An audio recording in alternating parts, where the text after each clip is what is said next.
मुझे तुम्हारी कार देखनी है। अब शनाया, आहान और रूपल इरिटेट हो चुके थे। चलो मैं तुम्हें अपनी कार दिखाता हूँ। इस वक्त शनाया बिल्कुल शॉक थी। आहान के पास कार? ये कैसे पॉसिबल था? आहान, शनाया, रूपल और आयुष जैसे ही पार्किंग एरिया के पास पहुंचे, कार वहां नहीं थी। ये देखकर आयुष बहुत खुश हुआ क्योंकि उसे आहान को झूठा साबित करने का मौका मिल गया था। आहान परेशान हो गया था। उसने कूल होते हुए कहा, ड्राइवर आसपास कहीं गया होगा, अभी बस आता ही होगा। आयुष, ये लोग तुम्हारे दोस्त हैं? दीदी, क्या आपको लगता है ये मेरे दोस्त ऐसे होंगे? दी यू नो, इसने ऐसे कपड़े पहने हैं और फिर भी कह रहा है कि इसके पास लग्जरी कार और ड्राइवर है। Can you believe it? दी, आप कुछ कह क्यों नहीं रही हैं? Don't you find it funny? Aahan को बहुत गुस्सा आ रहा था। वो ये सोचकर परेशान था कि जहां वो भी जाता था, ये आलिया कैसे पहुंच जाती थी।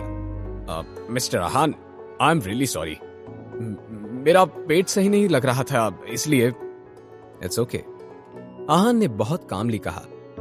Thank you mister Aahan. Aahan ने ड्राइवर को पहले ही कह दिया था कि वो उसे यंग मास्टर कहकर ना बुलाए और इस बात की अच्छे से वो गांठ बांध ले।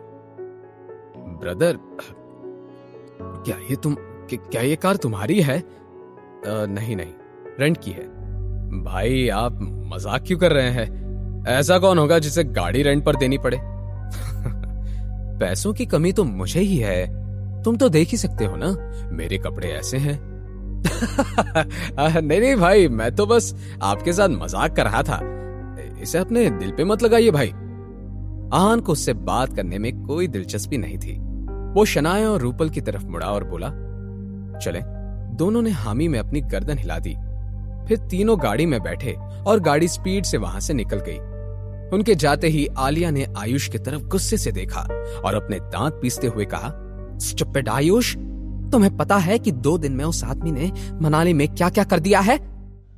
उसने रजत चौधरी और अभिषेक चोपड़ा का एक एक हाथ तोड़ दिया था वशिष्ठ हाउस में।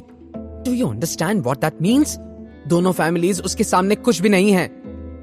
आयुष का चेहरा डर के मारे पीला पड़ गया था। दीप, क्या वो मेरे साथ भी ऐसा कुछ कर सकता है?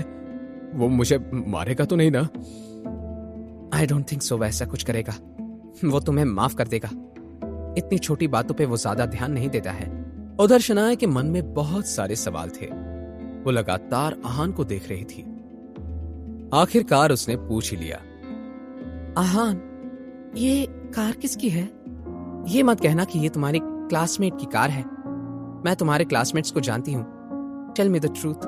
शनाया, आई प्रॉमिस मैं तुम्हें टाइम आने पर सब कुछ बताऊंगा। इतना सुनकर शनाया ने प्यार से अपना हाथ आहान के हाथ पर रख दिया।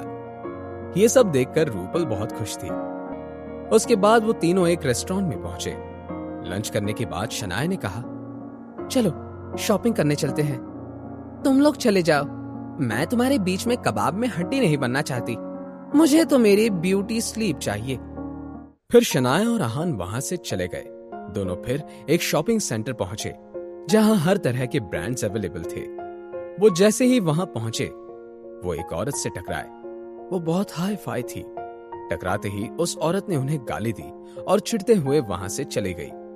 उसे इग्नोर करते दोनों एक प्राडा के स्टोर में घुसे। तभी शनाया की नजर एक पर्स पर पड़ी और उसे वो बहुत पसंद आ गया। और इसी वक्त वो औरत जिनसे ये दोनों टकराए थे वहां आई और उसी पर्स को निहारने लगी। दोनों में पर्स लेने के लिए आई कांटेक्ट हुआ और दोनों एक दूसरे को गुस्से से देखने लगे। अब आगे क्या होगा? ये पर्स कौन खरीदेगा? जानने के लिए देखिए अगला एपिसोड सिर्फ पॉकेट एफएम के यूट्यूब चैनल पर। और सीक्रेट अमीरजादा के सारे एपिसोड्स को सुनने के लिए डिस्क्रिप्शन में दी हुई लिंक से डाउनलोड कीजिए पॉकेट एफएम ऐप।